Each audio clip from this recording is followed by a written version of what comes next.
తీసుకోవడం జరిగింది. ఈ కార్యక్రమం లోపల మన ఎంపీ రాజ్యాంగాన్ని మార్చేస్తారు జాగ్రత్త అని ఎక్కడికి వెళ్ళినా సరే జనాలలోనే అత్యధిక ఓట్లతో 25,000 ఓట్లతో మీ అందరి సహకారంతో నన్ను చట్టసభకు పంపించినందుకు మీకు అందరూ కూడా పేరు పేరుగా నమస్కారం తెలియజేస్తున్నాను. ఎందుకంటే నా గౌరవాన్ని పెంచినటువంటి వ్యక్తులు మీరే. ఈ రోజు వేదిక మీద ఉన్న వాళ్ళు, ఇక్కడ కూర్చున్న వాళ్ళు మీరు.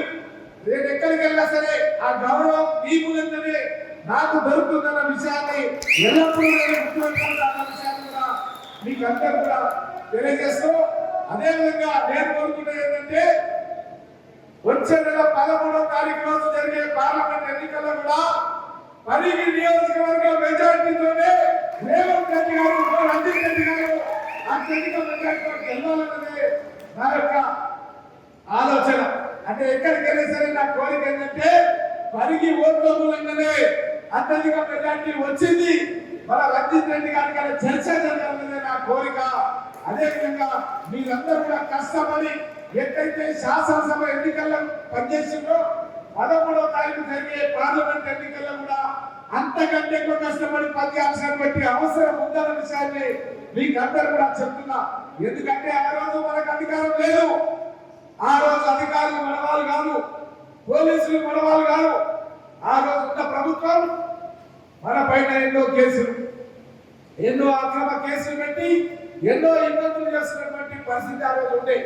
ఈ రోజు శాసించే స్థాయిలో ఉన్నాం మనం చిటికేస్తే పనులు జరగాలన్న స్థాయిలో మనం ఉన్నాం. నేను ఎమ్మెల్యే అయినా నెలలోనే ప్రతి ఊళ్ళో పని చేయించిన 10 లక్షలు 5 లక్షల రూపాయల పనులు ప్రతి ఊళ్ళో ప్రతి నాటకంగా చేయించిన విషయాన్ని మీకందరూ తెలియజేస్తున్నా. ఇది ఒక మొట్టమొదటి పని. ఇంకా చేయాల్సిన పనులు చాలా ఉన్నాయి, కానీ ఎన్నికల కోడ్ వచ్చేసింది. మనకు ఎన్నికల కోడ్ రావడం, దాంట్లో ఈ యొక్క మహబూబ్ నగర్ ఎమ్మెల్సీకి సంబంధించిన కోడ్ వచ్చింది మనకు. ఈ పార్లమెంట్ కంటే ముందు ఆలోచపడ్డది మనకు. అందుగురించే పనులు ఎంత వేగంగా జరగాలో అంత వేగంగా జరగలేదు. 13వ తారీఖు రంజిత్ రెడ్డి గారు పార్లమెంటుకు ఎన్నిక కాగానే అభివృద్ధికి సంబంధించిన నిధుల వరద మన నియోజకవర్గానికి రాబోతున్న విషయాన్ని మీకందరూ కూడా తెలియజేస్తూ, అదేవిధంగా మన గౌరవ ముఖ్యమంత్రి రేవంత్ రెడ్డి గారు మొన్న 15 రోజుల కింద కొడంగల్లో కార్యక్రమం పోయినప్పుడు భోజనం చేసినప్పుడు మాకు చెప్పిండు, స్థానికంగా జరిగే ఎన్నికలు సర్పంచ్ కానీ ఎంపీటీసీ కానీ జెడ్పీటీసీ కానీ ఈ ఎన్నికలన్నింటి కూడా 13వ తారీఖు ఎన్నికై 4వ తారీఖు మనకు రిజల్ట్ రావాలి. జూన్ 4వ తారీఖు అంతకంటే ముందు ఎన్నికలు పెట్టి అందరూ ఒకటేసారి మీరు సర్పంచులు కావాలి, ఎంపీటీసీలు కావాలి, జెడ్పీటీసీలు కావాలి, రంజిత్ రెడ్డి గారు పార్లమెంట్ కూడా గెలవాలి. అది మన యొక్క నాయకుడు రేవంత్ రెడ్డి గారు చేసినటువంటి వ్యూహం అన్న విషయాన్ని మీకు అందరూ తెలియజేస్తున్నా.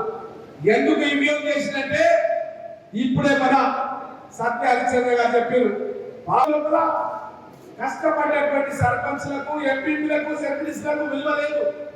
వాళ్ళ సొంత డబ్బులు పెట్టుకుని కూడా చాలా నష్టపోయారు. కాబట్టి ఈ ప్రభుత్వం లోపల, కాంగ్రెస్ ప్రభుత్వం లోపల రేవంత్ రెడ్డి గారు ముఖ్యమంత్రిగా ఉండి ఏ సర్పంచ్ కూడా నష్టపోవద్దు, ఏ ఎంపీటీ సౌకర్యంగా ఉండాలన్న ఉద్దేశంతో ప్రభుత్వం మీ పైన భారం పడదని ఈ ఎన్నిక జరుపుతూ, ఈ రిజల్ట్ రాకముందే, ఎంపీ రిజల్ట్ రాకముందే స్థానిక సర్పంచ్, ఎంపీడీసీ, జెడ్పీటీసీ ఎన్నిక జరిపే విధంగా మన నాయకుడు ముఖ్యమంత్రి రేవంత్ రెడ్డి గారు ఒక మంచి ఆలోచనతో వ్యూహం తయారు చేసిండు. ఆ వ్యూహం ప్రకారం మనమంతా నడుచుకుందాం. మేమంతా మీకు అక్కడ ఉంటాం. ఎంపీ ఎలక్షన్ అయిపోగానే రంజిత్ రెడ్డి గారు, నేను ఎంపీగా, ఎమ్మెల్యేగా గ్రామానికి వస్తాం.